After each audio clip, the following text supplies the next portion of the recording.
Hello, everyone. Welcome back to Real Talks One podcast. So today we have Cloudfare that has been topic of discussion because there was a huge outage yesterday, and it took close to 3.5 4 hours for Cloudflare to come up, and it again broke the internet. There were a lot of services, including Chat GTP, Twitter, etc., which were down, unreachable, and it almost seems like that now we are seeing such kind of occurrences, far too many, like quite often they're happening. I recollect that I had covered outage that happened with Microsoft and a third party company. I think it was CloudStrike, if I recall it correctly, just 1.5 2 years back. Then we saw another big outage at AWS just about a month ago on the eve of Diwali, actually. And then now again the Cloudflare incident, right? You would understand that even during those times I did indicate that these are not the only incidents which it is happening, and these will not be the last, and we need to essentially take some measures so that we can avoid these instances and learn from it. And that's what my focus would be in today's conversation.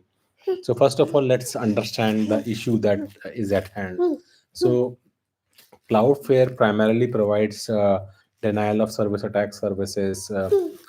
Then they help you with DNS. So basically, they provide the glue that is required, like distributed CDN services and things along those lines. So they provide the glue for the internet through which you basically scale your systems, protect your systems, and domain name services, content delivery networks, and things along those lines. So it can be termed as more like back-end network services, which are very, very essential. And if these are not available, then it will be very hard for companies to scale as such, right? And majority of the companies, as was clear, are dependent upon these kind of third-party services. That basically, because when these services go down, then the companies start basically are unreachable, basically. Now, there were certain companies which were able to recover back, but still they had to waste like 1.5 hour to figure an alternative out. The problem is this, that whenever an incident happens, only then companies think of what are the alternatives, and they think of like, okay, how do I manage this incident and things along those lines.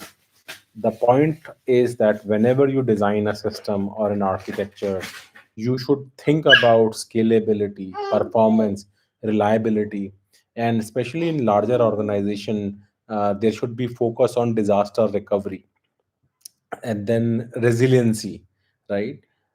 Those kind of things, if you basically skip and just assume that everything will just work as it is, then these things are bound to happen. Now, there were these organizations who had backups in plan. So basically, whenever you devise a system, do not put all your eggs in one basket. That is very, very critical. So even in the case of cloud, when AWS went down, if companies would have implemented a multi-cloud system, right, then they would have been not effective as much. They could have switched onto Azure or GCP or things along those lines.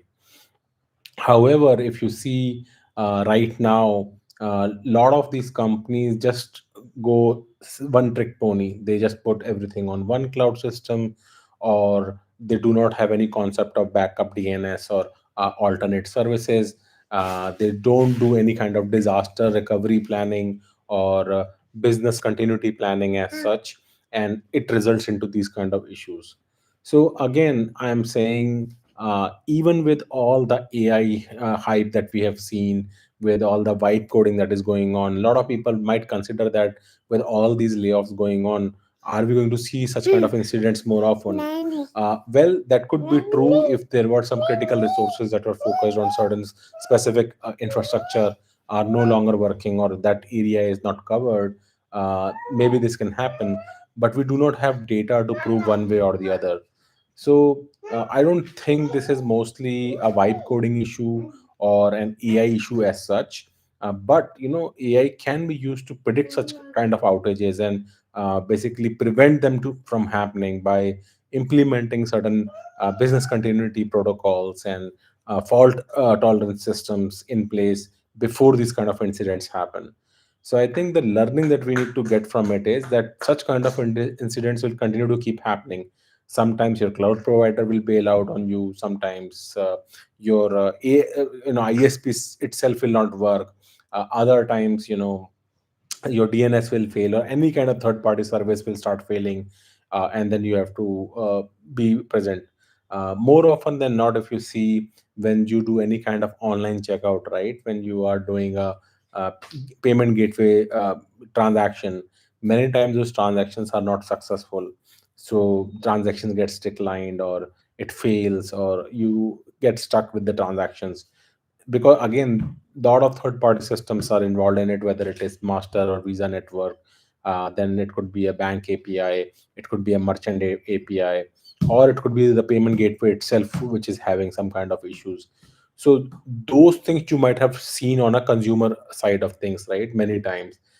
We have also experienced, sometimes YouTube is unavailable, sometimes Facebook goes down, it is unavailable. We have seen all of those things, right, in the past year itself. All these things have happened.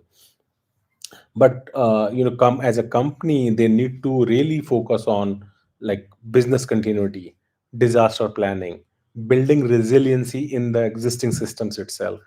That is the need of the hour. And any architect worth their salt, whenever they design the system, they will earmark these non-functional requirements, as we call them as NFRs, and focus on scalability, performance, reliability, availability, and things along those lines. So I think as long as company follow those principles and create backups and create redundancies in place, both for storage, compute, network connectivity, cloud providers, etc. Of course, all these things will cost money. So if you are like a really small startup, you're still chasing product market fit and all, this is not a good idea for you. But if you are already a large company, the kind of companies that saw the failing, such as Twitter or even chat gpt, etc., they should definitely have a disaster recovery, resiliency, business continuity planning in place. They can't say that, oh, because Cloudflare basically, even Uber was basically down, they can't claim that some third party service failed and hence their service is not available. Because third party service failure is definitely a problem, but as a company they lose tons of revenue, tons of business, because these are high transactional systems, right? And any kind of unavailability, even for a few minutes, cost them in millions of dollars actually. There are so many transactions are happening at the same point of time. So it is important for companies the size of like Uber and OpenAI, Twitter, etc., to invest heavily on business continuity planning, have disaster recovery in place, do not depend upon just one service provider. For every third party service that you take, at least have two or three different basically providers. In fintech industry, especially in the payment gateways, many merchants actually do not rely on just one payment gateway. They will have at least two or three or four payment gateways as fallback mechanism. Sometimes all transactions that they come, like for instance in Amazon or at Flipkart, whenever any transaction comes in, some portion will go to like payment gateway one, some will go to payment gateway two, three, four. So they have like a battery of payment gateways through which all the transactions will basically go through. Sometimes some companies implement like there is a primary payment gateway and then there is a fallback payment gateway. So different kind of approaches are used to basically solve for these kind of failures.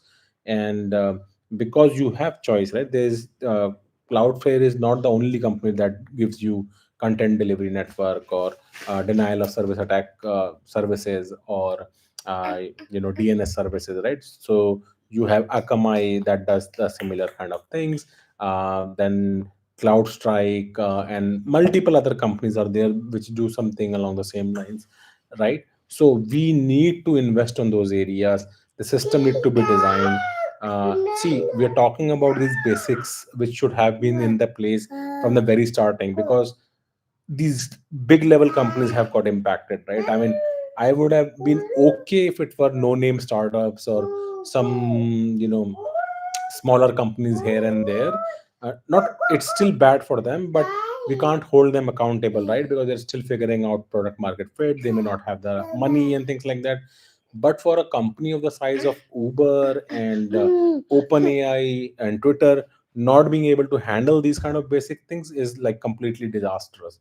So I think people who are like CTO, who look at the infrastructure services and all, need to be held accountable, that how did you plan these things, like why didn't you see this thing coming, right? And it has to be happening at the topmost levels actually. I would even go one step further, saying that you should not even rely on AWS or GCP or Azure. Rely on them as a combination, as a multi-cloud kind of an environment, because even the whole cloud can go down as well, right? Again, you cannot say that since AWS is down, my service is not available, because customers expect, availability all the time, 100% of the time, most of the times, right? And some of these services claim a 6 9 availability, that is like 99.9999. Some of them are 99.99, which is four nines availability, etc. So we, unless these, companies design for disaster recovery, design for resiliency, these will keep on happening.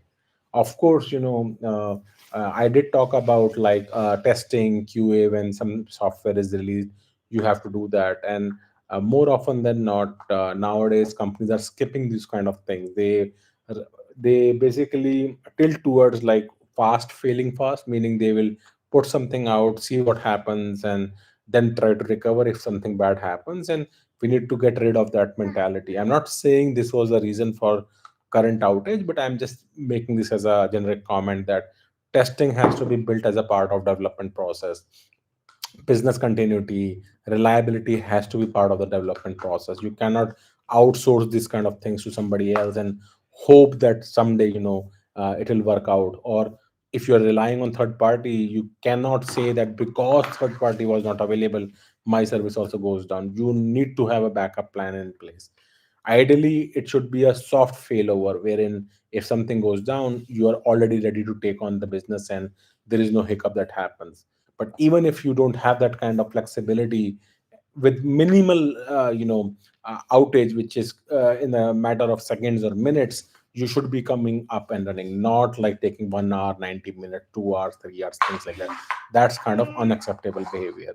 And unfortunately, across the board, whatever incidents that have happened, they have taken multiple several hours to fix the issue. And all the impacted players were like completely moving like a headless chicken actually, whether it was the Microsoft Cloud Strike incident 2 years ago, or when the YouTube was down, or when Facebook was down, or even the recent AWS incident that happened in the East region, or this recent Cloudfare incident that just happened right now. So with that, I let me take some questions I'm seeing here. KM is asking, "Hello, sir. How is life going in India?" Sir, life is fine. It continues to move forward as always. Sir, do you think that Indian students should go to US for MS in industrial engineering after 2 years of work experience in India? See, right now the environment in the US is not very, I would say, pro India, and even the job situation in the US is extremely poor. So I don't think this is the best time to go there. But in general, if this was not the time, then it is generally a good idea to go pursue higher studies in the US. Sir, now if you were in your early 20s, what should you learn first, and what things you give priority in life? I have just done a podcast for people like you who are asking these questions. Please refer to that podcast as to what areas to focus in the next 10 years, or if you're graduating recently, what is the area of skills that you should be having. Please check out that podcast. I just done it recently this week only, I think, and you will get your answers. I think 2 or 3 days back itself, the previous podcast that I did was exactly on this topic. So check it out and do let me know your comments there as to does it answer your questions or not. But fact of the matter is that business continuity, resiliency planning, and fault tolerance has to be built as a part of the system itself. It cannot be something to be done later on, because later never comes, right? So if your systems are not designed for it from the very starting, it is a very painful process to learn through all these incidents, and only then you try to basically try to build these kind of systems and processes in place. So with that, that's all I had for today. If there are any other topics you would like for me to cover, you can comment, write to me, or if you like this thing, please share it, subscribe it, like it. Let me know there are other topics that you would like for me to cover, and I'll let you go from there. For now, we'll get back to you in a new podcast. Till then, take care. Have a nice day. Bye.